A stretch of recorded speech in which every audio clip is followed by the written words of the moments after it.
사람들은 자신이 체험한 것만 확실히 믿을 수 있다고 생각합니다.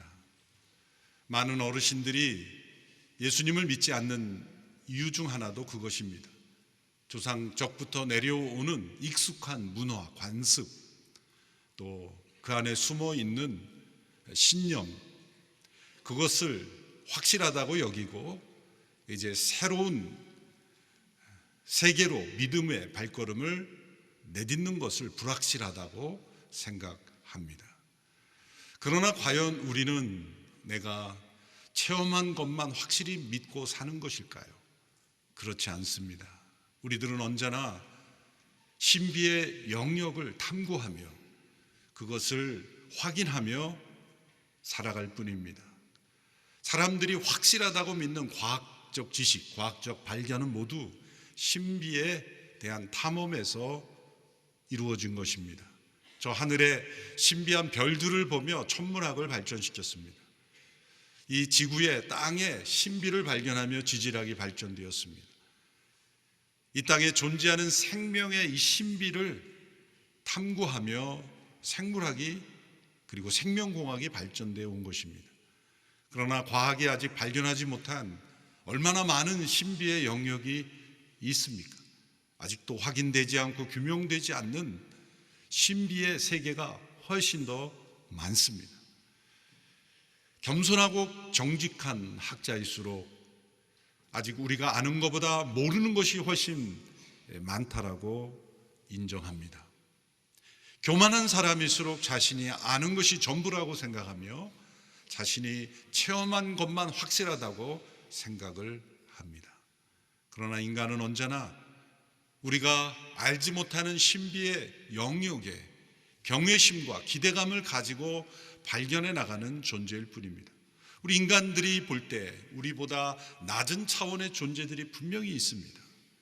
생물이든 그것이 무엇이든 인간이 보기에는 다 보이는 차원이지만 그 존재가 볼 때는 인간의 차원을 도저히 이해할 수 없는 그런 저차원의 세계가 분명히 존재합니다. 그렇다면 인간 위에 우리가 다 이해할 수 없고 또 말해줘도 깨달을 수 없는 차원의 존재가 분명히 있는 것입니다. 하나님의 차원이 있는 것입니다. 인간이 아무리 위대해 보이고 인간이 이룬 업적이 아무리 놀라워 보일지라도 우리가 도달할 수 없는, 이해할 수 없는, 또 말해주어도 다 이해하지 못하는 차원의 영역이 있는 것입니다. 바로 창조주 하나님의 차원인 것입니다. 우리는 그 세계를 경외심을 가지고 하나님이 주시는 지혜와 지식으로 탐험해 가며 그리고 그것을 조금씩 깨달아 알 뿐입니다. 그래서 우리는 깨달아 아는 것을 확신할 뿐입니다. 그렇다면 우리가 체험으로 확인한 것만 알 수 있습니까? 과학자들이 어떤 실험을 할 때는 가정이라는 걸 세웁니다. 어떤 힌트나 또 어떤 개연성을 가지고 그럴 것이라는 가정을 가지고 그걸 근거로 해서 실험을 합니다. 아무 가정이 없는 실험은 존재할 수 없죠. 그리고 그 실험을 통해 내가 세운 이 가설이 확실한 진리이다, 법칙이다라는 것을 증명해 가는 것입니다. 그렇다면 실험이 먼저입니까? 믿음이 먼저입니까? 믿음이 먼저인 것입니다. 어떤 우리가 알지 못하는 세상, 우리가 아직 확인하지 못한 그러한 신비의 세계에 대한 믿음을 가지고 어떤 실험을 통해 확실한 규명을 통해 많은 사람들에게 이것은 법칙이다라고 말하며 발표하게 되는 것입니다. 때로는 그 믿음이 잘못된 가정일 수도 있는 것이죠. 그러나 분명한 것은 우리가 경험하고 실험하는 것보다 먼저 믿음이 언제나 앞섬으로 우리의 체험이 뒤따라간다는 것, 그것은 매우 중요한 원리입니다. 어떤 사람들에게는 아무 체험이나 실험 없이도 그저 어린아이가 엄마 품에 잠들듯이 쉽게 조용하게 그렇게 믿음을 가지는 사람도 있습니다.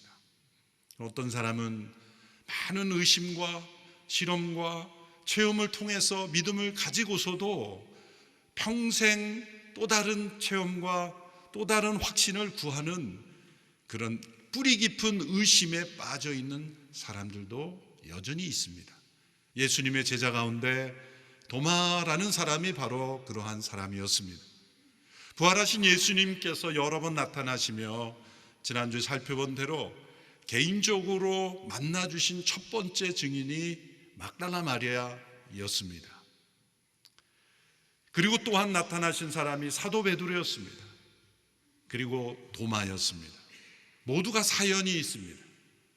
베드로는 실패한 제자, 예수님을 부인한 제자였고, 막달라 마리아는 주님을 가장 깊이 순수히 사랑했던 제자였습니다. 도마는 바로 예수님의 부활을 믿지 못하고 또 자신이 체험해야만 확신할 수 있다라고 말하는 모든 의심에 빠진 사람들의 대표의 모습으로 예수님께서 그를 만나 주셨습니다. 이렇게 예수님은 실패한 제자들, 또한 의심과 불안에 빠져 있는 제자들에게 일일이 나타나셔서 그들의 믿음을 바로 세워 주는 일에 부활 후에 행적을 사용하신 것입니다. 이 도마라는 사람이 어떤 캐릭터의 사람이라는 걸 우리가 알려주는 두 개의 본문이 요한복음에 이미 나타났습니다. 첫째는 요한복음 11장에 나타납니다.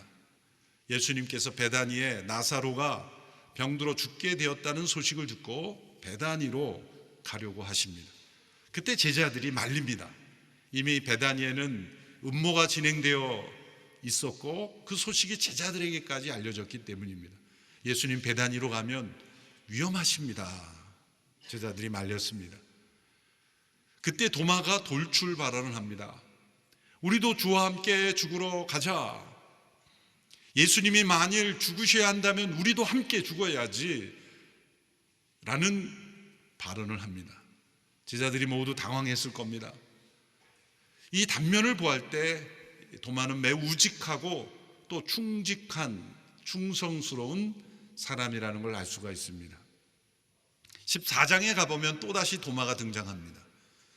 예수님께서 너희는 마음에 근심하지 말라. 예수님의 떠날 것을 말씀하시고 16장에 이르는 긴 설교를 하시는 가운데 그 초반부에 도마가 또 등장합니다. 주여 어디로 가시는지를 우리가 알지 못하거늘 우리가 그 길을 어떻게 알 수 있습니까? 이 도마의 질문에 대답하여 주신 말씀이 올해 우리 교회 영적 표인 나는 길이요 진리요 생명이라는 주님의 말씀이죠. 그런데 이 도마의 질문을 보면 예수님 말씀하신 이 구원의 길, 구원의 진리, 그리고 영원한 생명 되심이라는 차원의 질문이 아니라 이 세상 가운데 다른 어떤 곳으로 예수님이 옮겨가시는 것으로 생각하는 질문이었다는 걸 알 수가 있습니다. 어디로 가시는지 예수님은 이 세상에서 다른 곳으로의 이동을 말씀하신 것이 아님에도 이 도마는 상상력이 부족하다는 걸 알 수가 있습니다. 영적인 그러한 변화에 대하여 말씀하신 것을 깨닫지 못하고 육신적인 차원에서 예수님의 말씀을 이해하지 못하고 있었다는 겁니다. 이걸 보면은 도마는 상상력이 부족한 사람이라고 알 수가 있습니다. 자신이 체험해야만, 자신이 경험한 것에 근거해서만 어떠한 결정을 내리는 사람. 그러나 한번 결정을 내리면 매우 충직하게 그 길을 따라가는 사람이라는 걸 알 수가 있습니다. 이런 캐릭터의 사람은 어떤 심각한 위기나 도전이나 충격적인 사건을 만나게 되면 혼자서 그 문제를 해결하려는 성향을 보입니다. 공동체 안에도 순예배 열심히 나오던 분들 가운데 갑자기 안 보인다 그러면 도마 같은 성격의 사람이에요. 어떤 충격적인 사건으로 혼자 해결을 해보려는 거예요. 그리고 다 해결하기 전까지는 성도들 앞에 나타나지 않으려는 성향의 사람들이 있습니다. 어려운 문제일수록 함께 여러 성도들과의 교제 속에서 문제를 나누고 고민을 나누고 기도 제목을 나누면서 함께 해결해 가는 것이 훨씬 더 지혜로울 텐데 자기 혼자 그 문제를 끌어안고 해결되기 전까지는 누구도 만나려 하지 않는 그러한 사람은 더 깊은 늪에 빠질 가능성이 많습니다. 예수님이 부활하셔서 지금 막달라 마리아도 만나시고 또 제자들도 만나셨는데 도마가 그 자리에 없었다라는 것은 단순히 도마가 부득이하게 어떤 일이 있는데 함께 하고 싶었는데 어떤 일 때문에 함께 하지 못할 때 예수님이 먼저 나타나셨다라는 차원보다는 성경을 깊이 있게 연구하는 여러 학자들은 이것은 도마가 혼자서 그 십자가에 죽으신 예수님의 그 충격적인 사건을 혼자 해소해 보려고 하는, 해석하고 그것을 해결해 보려는 그 문제에 빠져 있기 때문이라고 지적을 합니다. 저는 합당한 해석이라고 생각을 합니다. 우리 믿음 생활을 할 때 풀리지 않는 문제가 있으면 누구에게나 신앙생활을 하고 있는 많은 성도들에게 좀 질문할 수 있고 또 함께 나눌 수 있다면 훨씬 더 빨리 해결이 될 텐데 혼자 성경 연구를 통해 뚫어보겠다, 해결해보겠다, 철야 기도를 통해 해결해보겠다, 혼자 해결해보려고 할 때 더 해결되지 않는 그러한 모순에 빠지는 경험도 많습니다. 어떤 새 가족에게 제가 이런 인사를 받았어요. 목사님, 이제 제가 예배를 처음 드리게 되었습니다. 제가 며칠 전까지 성경을 한번 완독을 했습니다. 저는 이 말이 왜 한 문장 안에 들어오는지 이해가 되지 않았어요. 예배를 처음 참석한 것과 성경을 한번 완독한 것과 무슨 상관이 있을까? 이분은 이런 생각이 있는 거예요. 대화를 해보다 보니까 그래도 예배에 참석하려면 성경을 한번 읽고 나와야 하지 않나. 10년을 다녔어도 한 번도 안 읽고 참석한 분도 많이 계실 텐데 그분들을 어떡하라고? 아니, 예배에 참석하려면 성경 한번 읽고 오라고 요구한 적이 아무도 없어요. 우리 중에 20년을 다녀도 한번 완독하지 않는 분도 있을 거예요. 그런데 이분은 자기가 세운 기준에 따라서 그래서 내가 설교를 들으려면 알고 들어야지, 알고 들어야지, 그렇게 생각하는 거예요. 그러니까 이런 분은 소그룹 순예배에 나오면은 뭔가 내가 모르면 내가 참석할 수 없다고 생각하는 거예요. 확실히 내가 알아야만 다른 사람과 만날 수 있고, 그러니 참 모든 관계 속에서 내가 내 믿음을 표현하고 내가 모릅니다, 부족합니다 이렇게 말하면서 함께 공동체를 이루어가는 게 너무 힘든 거예요. 그렇기 때문에 이런 캐릭터를 가진 분은 지금도 예배는 참석하지만 끊임없이 연구하면서 스스로 완벽해질 때까지 기다리고 성경을 다 안다고 생각할 때 비로소 순예배 신청할지도 몰라요. 어떤 의미에서는 완벽주의를 추구하는 것이고 내가 확실히 알아야만 대답할 수 있다고 말하는데, 사실 우리가 사도신경으로 고백하는 신앙 고백부터 시작을 해서 성경도 우리 같은 신학을 공부한 목사들도 어려운 본문을 가지고 왜 그렇습니까? 라고 한다면 당황할 수 있는 본문도 많습니다. 내가 다 알고 무슨 문제든지 대답할 수 있어야 내가 확실히 믿는 사람이라고 말할 수 있는 것은 불가능한 일이에요.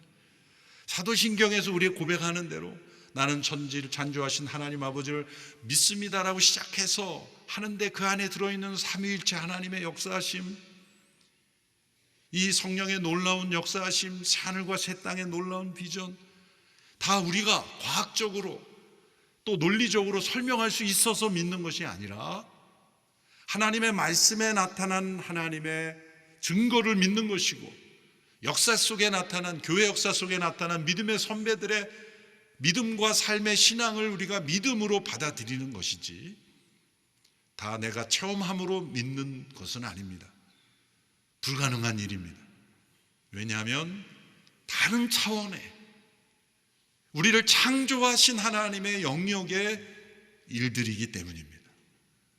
그러므로 우리가 믿음으로 한 걸음씩 걸어가면서 체험하는 것이 정확합니다.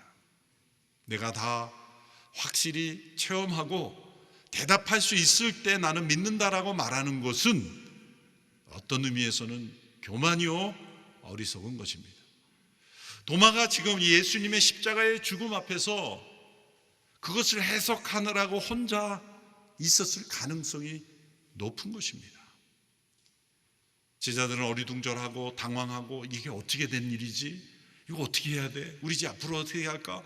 그렇게 나누는 공동체 안에 들어오지 아니하고 혼자 완벽하게 그것을 소화해 보려고 했기 때문에 예수님이 나타나실 그때에 도마가 그 자리에 없었을 가능성이 높은 것입니다.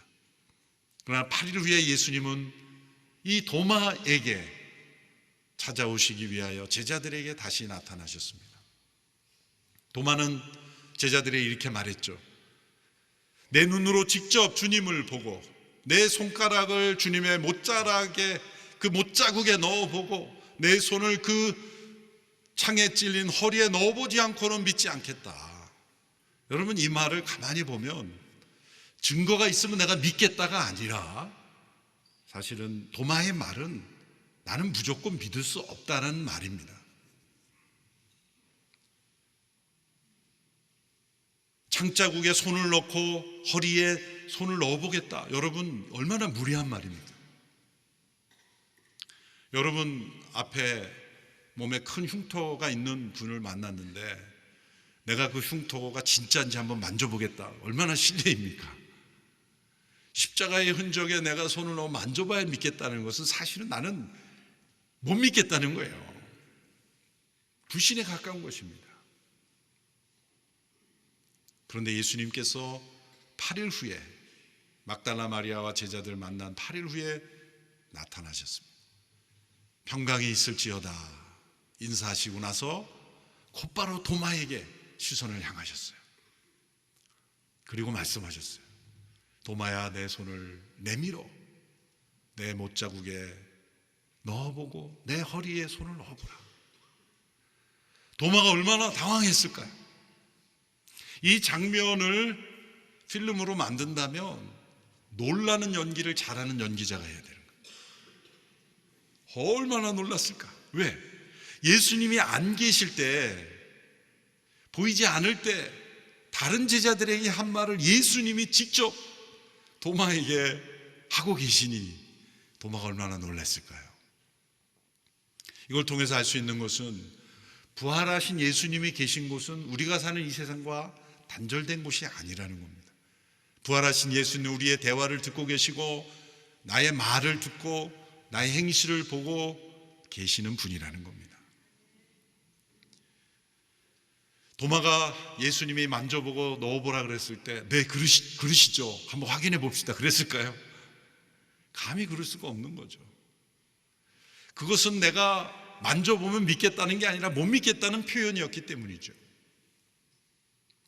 도마는 자신 앞에 나타난 예수님이 부활하신 예수님임을 믿고 확인해 보자가 아니라 이제는 그분이 누구인지를 경배하게 됩니다. 나의 주 나의 하나님, 주님께 대한 합당한 경배를 하게 됩니다. 예수님께서 말씀합니다. 나를 만져보고 믿지 않는 자가, 믿음 없는 자가 되지 말고 믿는 자가 되라. 그리고 또 한 가지 말씀합니다. 내가 본고로 믿느냐? 보지 않고 믿는 사람은 복이 있다. 예수님께서 여기서 세 종류의 사람을 언급하시죠. 봐야 믿는 사람이 있고 보지 않고 믿는 사람이 있는데 보고도 믿지 않는 사람이 있어요. 보고도 믿지 않는 사람이 있고 봐야 믿는 사람이 있고 보지 않고도 믿는 사람이 있어요. 보고도 믿지 않는 사람이 많습니다. 역사상 예수님의 살아계심에 놀라운 기적을 보았던 유대 지도자들, 부활의 기적을 목격하고도 믿지 않는 자들, 역사 속에 하나님의 살아계심이 나타났어도 믿지 않는 사람들이 있습니다. C.S. 루이스가 쓴 기적, 미러클이라는 책에 보면 자신의 친구 이야기를 합니다. 그 미러클이라는 책은 이 성경에 나타난 초자연적인 기적이 왜 우리가 믿어야 하는가를 최고의 합리적인 설명으로 풀어낸 책인데요. 그 책에서 자기의 친구가 이 영혼의 불멸함을 믿지 않는, 그래서 귀신의 존재도 믿지 않고 이런 영적 세계가 존재하지 않는다고 그렇게 믿는 친구 이야기를 합니다. 근데 그 친구가 환상을 진짜 본 거고 귀신의 존재를 본 거예요. 그런데도 믿지 않았다는 거죠. 믿지 않았다는 거죠. 그래서 사람들은 확실한 증거가 있으면 믿을 것 같지만 확실한 증거를 보아도 사람들은 믿지 않는다는 거죠. 그것이 부활하신 예수님께서 예수님을 못 박는 데 참여한 유대 지도자들이나 빌라도나 그런 사람들이 나타나지 않는 이유가 바로 거기 있어요. 유대 사내들인 공회원들에게 예수님이 나타나면 이제 우리가 회개하겠습니다, 믿겠습니다, 그러지 않을 거라는 거죠. 부활하신 예수님이 나타나셔서도 그들은 믿지 않습니다.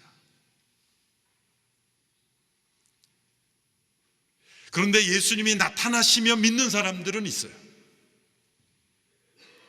그런데 예수님에게서 증거를 구하는데 내가 믿을 수 있는 체험을 구하는 사람은 결국은 보고도 믿지 않는 사람처럼 되게 되어 있는 겁니다. 이스라엘 백성들이 그랬죠.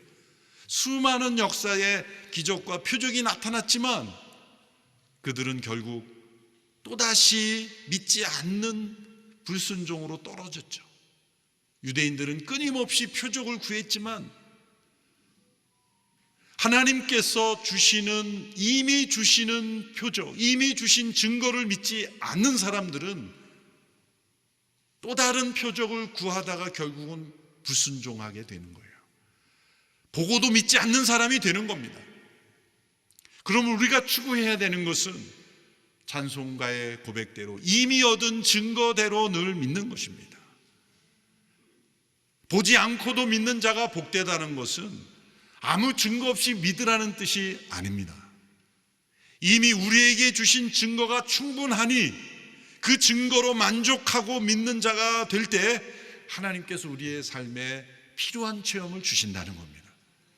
이미 우리에게 주신 증거는 하나님의 말씀입니다. 예수님께 십자가에 죽으시고 부활하셨다는 그 증거가 성경에 가득 차 있고 그 증거를 믿었던 성도들의 삶의 증거가 역사 속에 나타나 있습니다.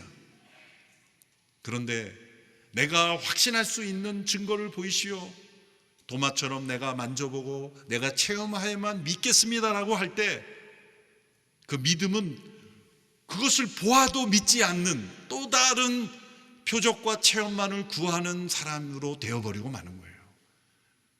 그래서 우리는 끊임없이 이미 얻은 증거를 믿는 믿음으로 나아가야만 하나님이 때로 보여주시기도 하지, 그런데 내가 봐야만 믿겠다는 믿음으로 자꾸 나가게 되면 어떻게 됩니까? 보고도 믿지 않는 사람으로 떨어져 가는 겁니다.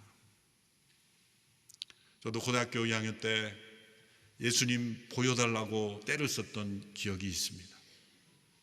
내가 교회 중고등부 회장이었는데 다른 친구가 자기가 예수님 만났다고 막 간증하는 거예요. 나는 그 간증이 너무나 놀라웠습니다. 나는 한 번도 예수님을 눈과 눈을 대하고 만나본 적이 없기 때문이죠. 얼마나 부러웠는지. 나 예수님 만났다고 간증하는데 누가 나에게 물어볼까 봐 겁났어요. 그래도 중고등부 회장인데 못 만났다 그러면 회장 자리가 위태해질까 봐. 그래서 어느 날 학교에 있는 기도실에 찾아가서 점심 식사도 안 먹고 기도했어요. 그런데 그 기도의 목적은 뭐냐면 보여달라는 겁니다. 내 친구가 만났다고 하는데 나도 좀 만났다고 얘기할 수 있게 해달라고, 봐야 되겠다고 사상 결단을 내리듯이 기도했지만 딱 한 끼밖에 굶지 않았어요. 점심시간에 간절히 기도하고 이제 나왔는데 배만 고팠을 뿐이에요. 아무런 증거도 보이지 않았어요. 예수님은 나타나지 않았어요. 내가 구한 건 뭡니까? 도마처럼 내가 직접 이렇게 손으로 만지는 것 같은 그런 체험이 있어야 나도 만났다고 말하고 싶었던 겁니다. 그로부터 한 1년 반 후에 말씀 속에서 부활하신 예수님을 만난 사람들, 예수님을 만나줬던 많은 사람들의 말씀의 기록 가운데 임재하시는 부활하신 살아계신 주님의 임재를 체험하였습니다. 그래서 나도 주님을 만났다라고 말할 수 있게 되었어요. 그러면 내가 육신으로 예수님을 만난 제자들처럼 나 예수님과 만나서 악수했어 라고 말해야 진짜 만난 것입니까? 그런 사람들은 끊임없는 체험을 요구하면서 신비주의에 빠지게 되는 거예요. 없는 체험을 만들어내는 것입니다. 결국은 보고도 믿지 않는 사람들이 되어버리는 거예요. 그런데 이미 우리에게 주신 확실한 증거를 믿음으로 따라갈 때는 때로 예수님이 꿈에도 나타나실 수가 있고, 내가 생각하지 못했던 놀라운 신비로운 기적으로 나의 삶에 찾아오실 수도 있는 거예요. 그것은 믿음의 부산물이지 믿음의 필요 조건이 아닌 것입니다. 믿음의 필요 조건은 하나님이 우리에게 주신 증거 그 자체이고, 우리의 믿음 자체가 증거가 됐어야 돼요. 사도 베드로는 자신을 통해 예수 믿게 된 사람들이 변화되는 걸 보고 놀라워했습니다. 베드로전서 1장 8절 9절에 그가 이렇게 고백을 하죠. 여러분은 그리스도를 보지 못했으나 사랑합니다. 지금도 여러분은 그분을 보지 못하지만 믿고 말할 수 없는 영광스러운 기쁨으로 즐거워합니다. 이런 여러분이 믿음의 결과로 영혼의 구원을 받기 때문입니다. 사도 바울이 놀라는 겁니다. 예수님을 보지 못했지만 사랑하고 보지 못했지만 기뻐하는 너희들을 보면서 내가 놀랍다. 베드로는 육신으로 임하신 예수님과 3년 동안 함께 생활했고 제자의 삶을 살았지만 예수님이 고난당할 때 예수님 부인했잖아요. 도망갔잖아요. 그런데 한 번도 예수님을 육신의 눈으로 보지 못한 이들인데 베드로와 사도들을 통해 복음을 들었던 그들이 한 번도 보지 못한 예수님을 자신의 예전보다 훨씬 더 사랑하고 한 번도 보지 못한 그 예수님을 기뻐하는 걸 보면서 놀라워하는 거예요. 그것은 육신의 체험만이 있어야 우리가 믿을 수 있는 것이 아니라 성령 안에서 우리에게 임하신 그리스도의 영이시 그 우리 가운데 임하신 성령님께서 역사하심으로 우리는 이미 우리에게 주신 증거로 확실한 믿음을 가지게 되고 증거를 찾는 믿음이 아닌 우리의 믿음이 증거가 되는 삶이 가능하다는 겁니다. 저와 여러분도 예수님을 육신의 눈으로 보지 못했습니다. 그러나 예수님을 믿고 부활의 주님과 동행하는 삶을 살 수 있습니다.